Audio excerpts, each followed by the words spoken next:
Solo había pasado un año desde la boda cuando mi esposo se fue a una larga misión de trabajo en Corea. Me dejó en España, en el mismo pequeño pueblo donde él había crecido, cerca de Segovia, en la casa de sus padres. Una casa de piedra, con contraventanas de madera, geranios en las macetas y un reloj de pared que marcaba las horas con un tic-tac obstinado.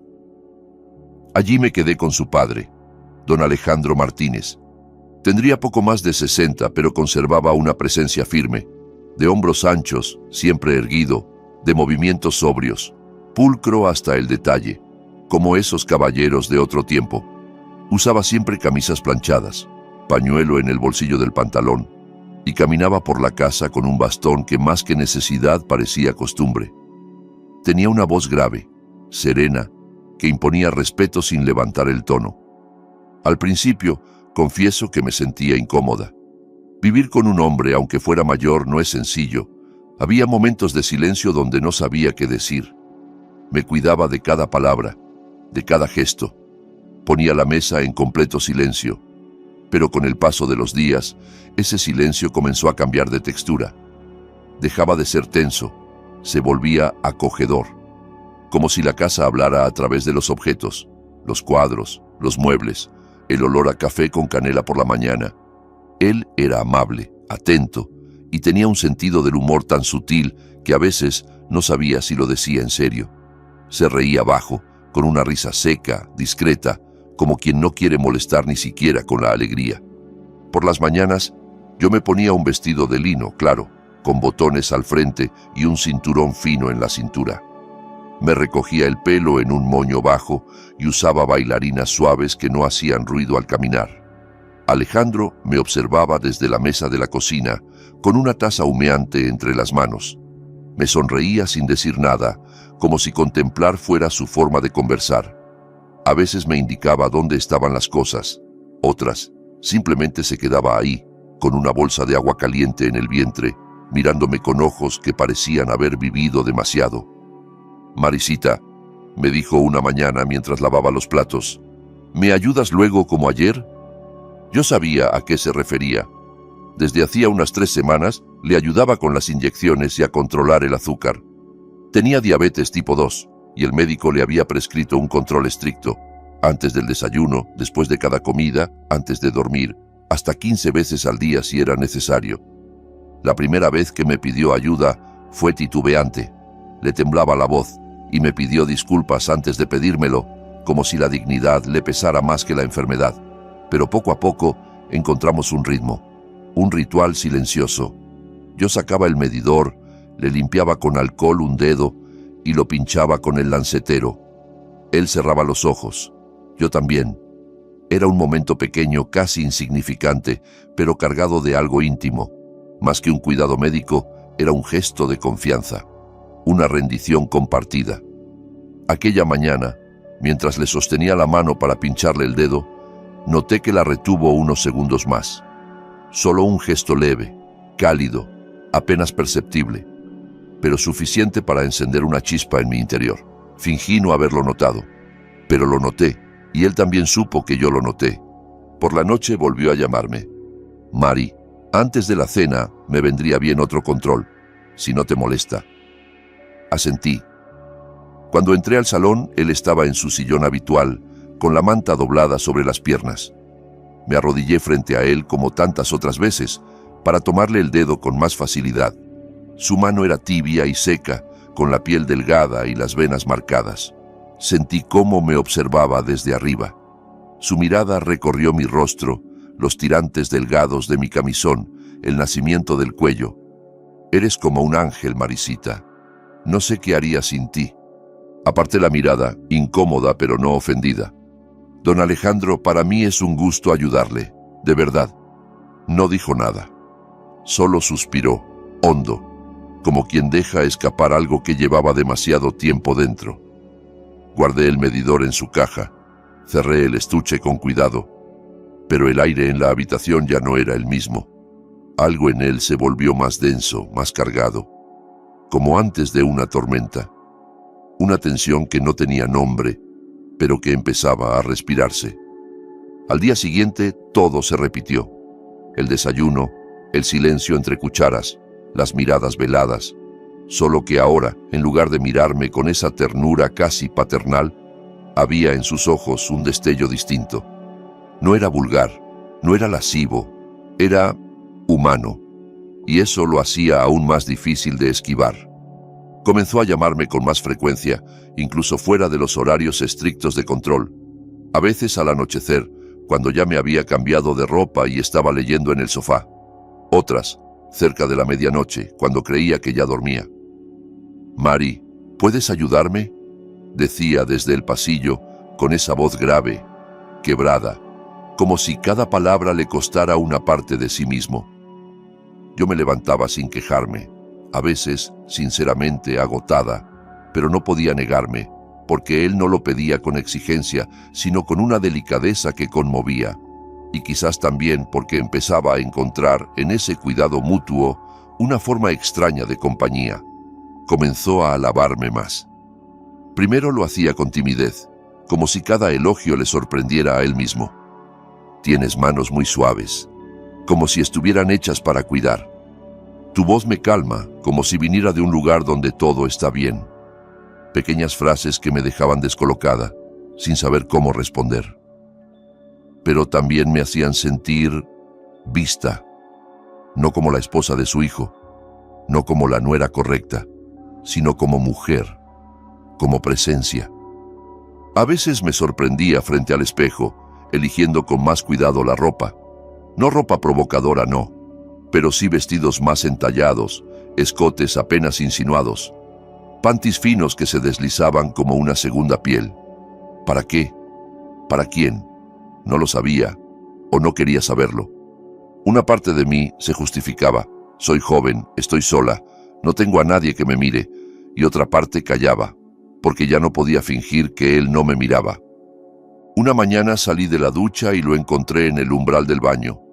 Se había acercado, según él, a buscar un libro que guardaba en el armario del pasillo, pero su mirada se detuvo un segundo más de lo normal. Mi cuello húmedo, la toalla blanca ajustada justo por debajo de los hombros. «Perdona, no sabía que aún no te habías vestido», dijo bajando la vista con torpeza. «No pasa nada», le respondí con una sonrisa ligera. Sé que no fue a propósito, y era cierto, lo sabía, pero también supe, en ese instante, que algo había cambiado definitivamente, que habíamos cruzado un umbral invisible.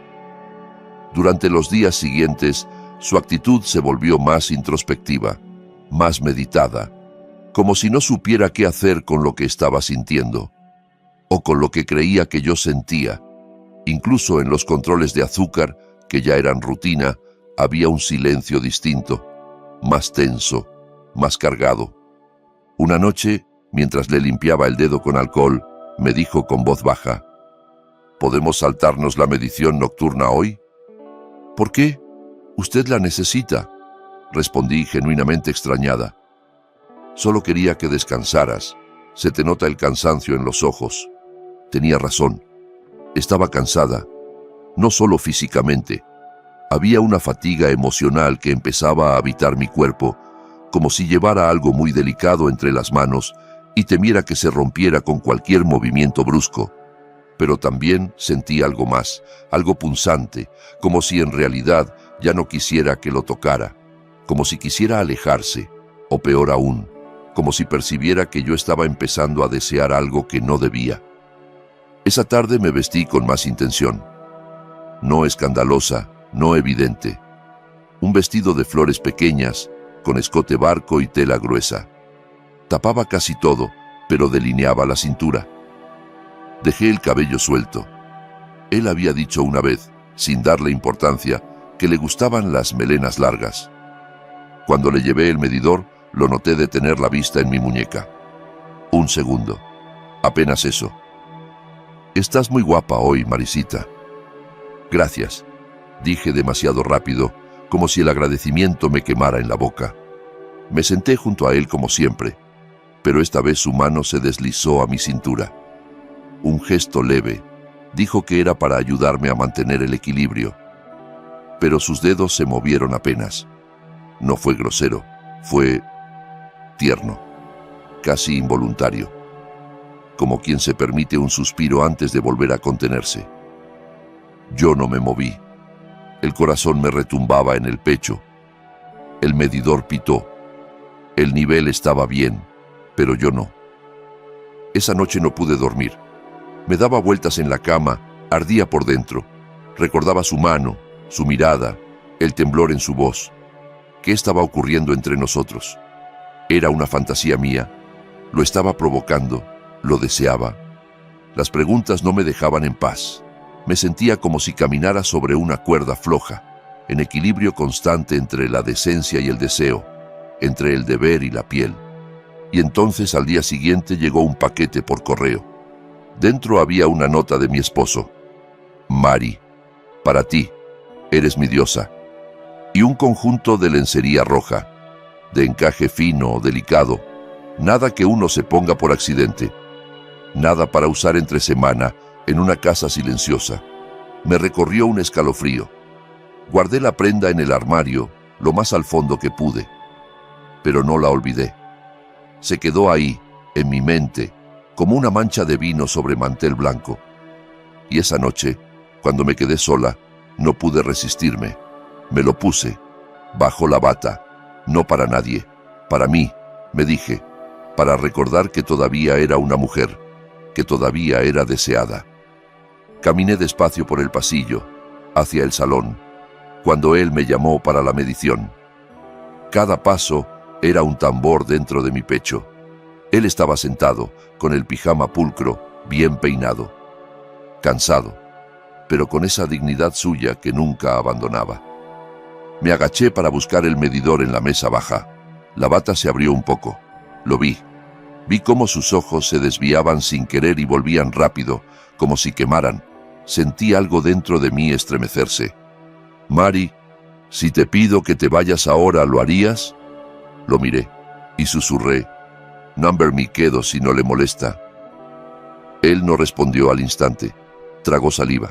Luego extendió una mano y rozó apenas mi hombro. No fue un gesto posesivo, fue un temblor, una caricia suspendida en el aire. No me atrevería, pero no soy ciego. Cubría su mano con la mía. Solo eso. Un contacto, una respiración compartida. No hubo palabras, ni gestos obscenos. Pero desde esa noche, todo cambió. Después de aquella noche, la rutina no se alteró en apariencia. Desayunábamos a la misma hora. Él me cedía el lugar en la mesa. Yo recogía los platos. Preparábamos las mediciones con el mismo cuidado. Pero todo tenía una textura diferente, como si el aire entre nosotros se hubiera vuelto más espeso. Cada movimiento llevaba un eco. Cada silencio, una pregunta suspendida.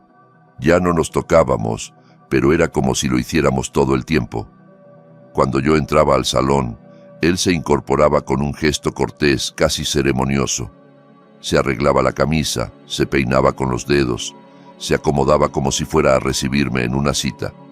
Y yo, sin querer, o queriendo demasiado, empezaba a responder a esa danza muda. Me demoraba más frente al espejo. Aplicaba perfume en la base del cuello. Cruzaba las piernas con lentitud cuando me sentaba frente a él. No era provocación, no del todo.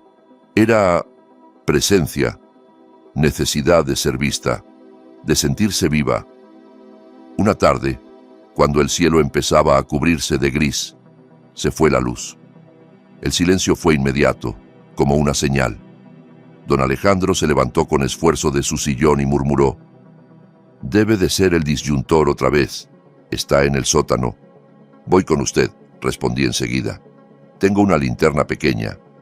Bajamos despacio. El sótano olía a humedad y a madera vieja. Él sostenía la linterna, yo la caja de herramientas. El haz de luz era tembloroso, amarillo, y apenas alcanzaba a dibujar los contornos de las estanterías. Cuando se agachó para revisar el cuadro eléctrico, una baldosa suelta bajo mis pies me hizo perder el equilibrio. Resbalé hacia adelante y me aferré instintivamente a su hombro para no caer. Nos quedamos inmóviles. La linterna apuntaba hacia abajo sobre mis piernas. El vestido, de hilo fino, se había pegado a la piel por la humedad. Su mano, firme pero suave, rodeó mi cintura para sostenerme. La otra seguía iluminando. Sentí su respiración en mi cuello, cerca, muy cerca. Por un momento, la oscuridad se volvió íntima, cómplice. El sótano dejó de ser sótano, fue un refugio. «Perdón», susurré con la voz quebrada. No respondió. Solo me acercó un poco más, como si fuera lo más natural. Mi espalda tocó su pecho. El contacto era mínimo y absoluto. En ese segundo, comprendí algo que me asustó. No quería separarme. Cuando volvió la luz, se apartó de golpe, como si la realidad lo hubiera sacado de un trance. «Tenemos que tener cuidado, Marisita», dijo sin mirarme. «Esto no debe pasar». No respondí. Ni siquiera asentí.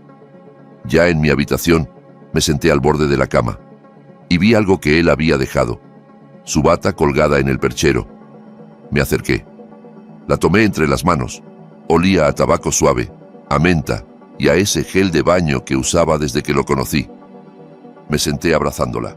Cerré los ojos. La apreté contra mi pecho. Me envolvió un deseo extraño, triste, hermoso. No era pasión, no era lujuria. Era necesidad, intimidad contenida, como si su ausencia también pudiera acariciarme. La noche cayó pronto. El reloj del comedor dio las 10. Me acosté con la bata aún entre los brazos y me quedé dormida abrazada a ese olor, a esa tibieza lejana, como quien se aferra a un recuerdo que todavía está vivo. A la mañana siguiente, él tardó en salir de su cuarto. Cuando finalmente lo hizo, venía bien afeitado, camisa limpia, chaleco y un perfume que nunca antes le había notado. Era tenue, masculino, elegante. Me sorprendió. «¿Cómo se siente hoy?», pregunté, intentando sonar casual. «Mejor», respondió, «solo que ya no sé cómo mirarte». «¿Y quién necesita mirar cuando puede sentir?», dije sin pensarlo. Él se detuvo, se acercó, se quedó justo a un paso. Silencio. El tipo de silencio que no se puede llenar con palabras. El tipo que tiembla por dentro. «Marisita», murmuró, y alzó la mirada. Yo también lo miré, directo, sin temor. «No voy a tocarte, nunca, aunque sueñe con eso cada noche». Asentí, y supe que ya me había tocado, no con las manos, más hondo, donde las decisiones no sirven de nada. Días después llegó el otoño. Las hojas comenzaron a caer como lluvia dorada. Yo salía con la escoba para barrer el patio de atrás, donde se acumulaban como alfombras. Alejandro salía conmigo. A veces se quedaba bajo el alero observando en silencio. Otras tomaba una escoba vieja y me ayudaba, sin decir palabra. Era un trabajo inútil. Al rato, el viento volvía a cubrir todo, pero nosotros lo hacíamos igual, como si esa tarea repetitiva nos permitiera fingir que nada estaba pasando, que no sentíamos lo que sentíamos. Pero el silencio entre nosotros no era vacío, era un idioma. A veces, cuando nuestras manos se rozaban al empujar las hojas, sentía que el mundo se detenía un segundo. Una tarde, mientras el sol bajaba tras los tejados, él se acercó con un abrigo. «Te vas a resfriar», dijo, cubriéndome los hombros con cuidado. Ató el cinturón de la prenda con lentitud. Sus manos quedaron sobre mi cintura unos segundos más de lo necesario, y cuando se alejó, me miró de una forma que nunca olvidaré. No era una mirada ardiente, era una mezcla de ternura y hambre, como si deseara aquello que sabe que no puede tener, como si su amor propio le impidiera siquiera pedirlo. Me giré y entré en la casa. Por dentro, algo en mí se quebraba. No podía controlar lo que sentía, me asustaba y al mismo tiempo me iluminaba. Esa noche soñé. Estaba frente al espejo, con aquel conjunto rojo de encaje que me había enviado mi marido.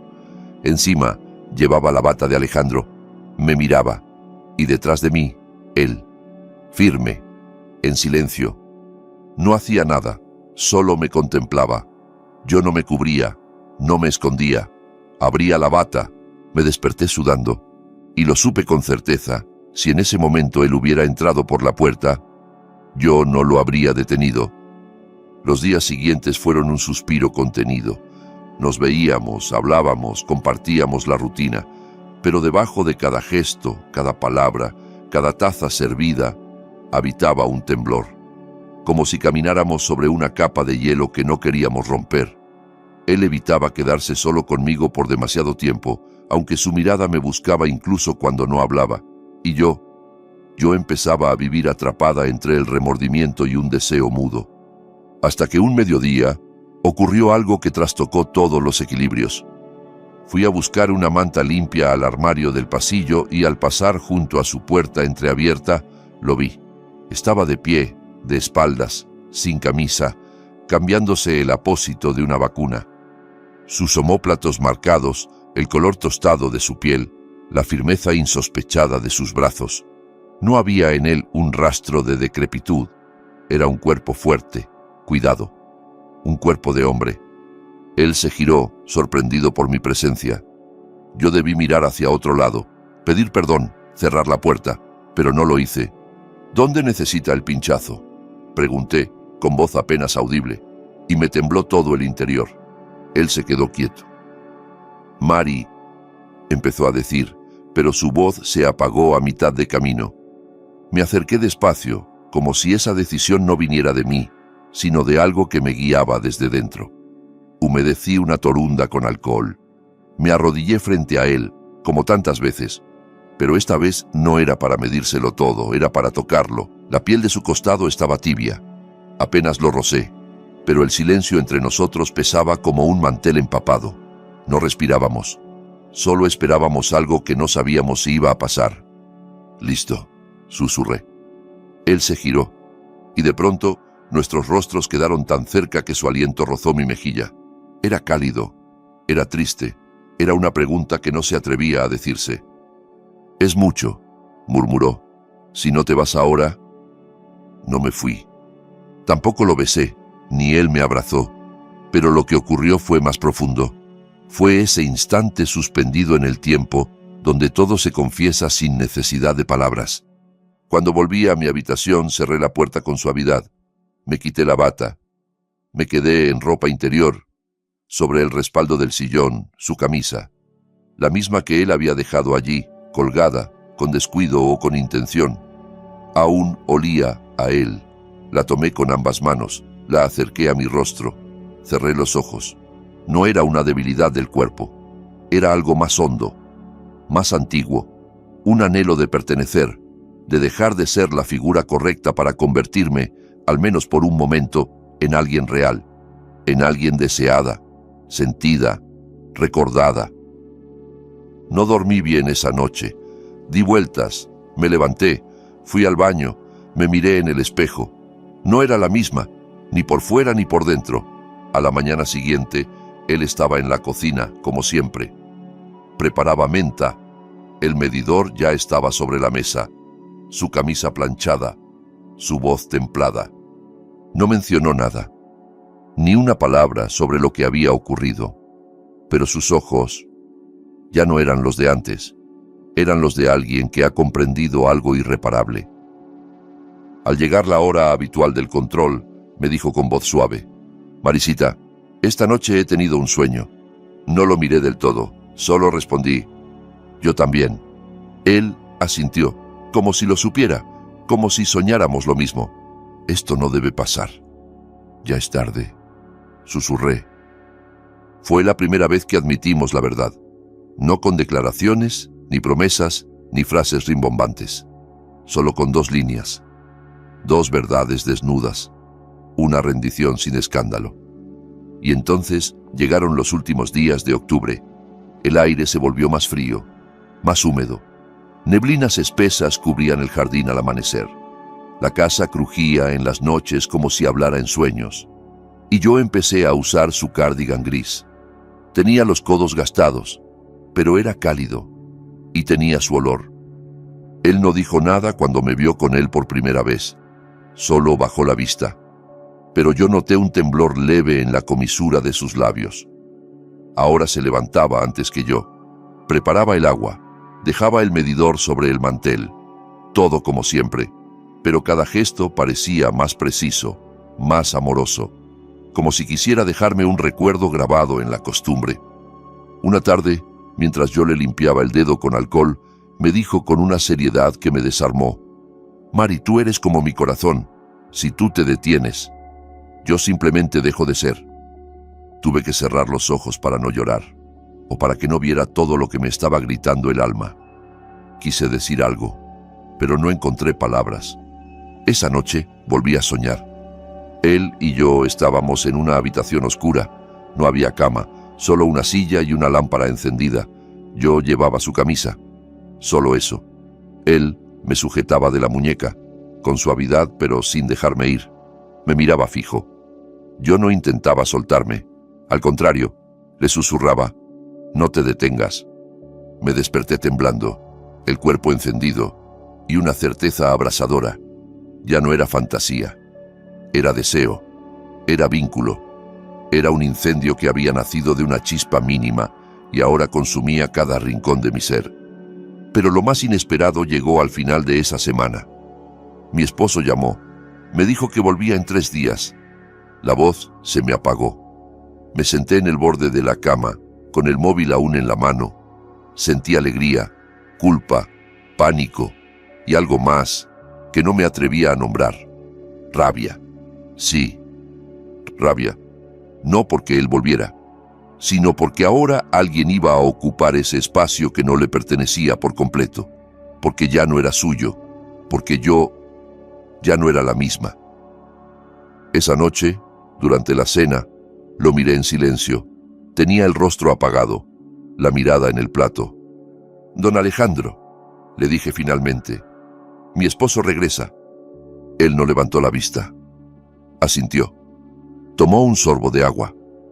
Luego clavó los ojos en la ventana, como si allí estuviera una respuesta. Sabía que llegaría este momento, pero no imaginé que fuera tan difícil. Me levanté, me acerqué a su sillón, coloqué una mano sobre su hombro. Él la cubrió con la suya. Sentí un temblor. «No hemos hecho nada», quise decir, pero la voz se me quebró. «A veces el nada es más temible que todo lo demás, Marisita. Tú lo sentiste, y yo también». Me arrodillé frente a él, como siempre, como tantas veces, pero esta vez no hubo control, ni medidor, ni alcohol, solo silencio, solo una despedida en cámara lenta. Él acarició mi cabello, despacio, como si fuera la última vez, con una ternura antigua, limpia. «Eres la luz que nunca tuve», susurró, «el calor que no sentía desde hace mucho». Y se inclinó. Rozó mi frente con los labios, casi, pero no lo hizo. No se atrevió, y esa fue la caricia más intensa de todas.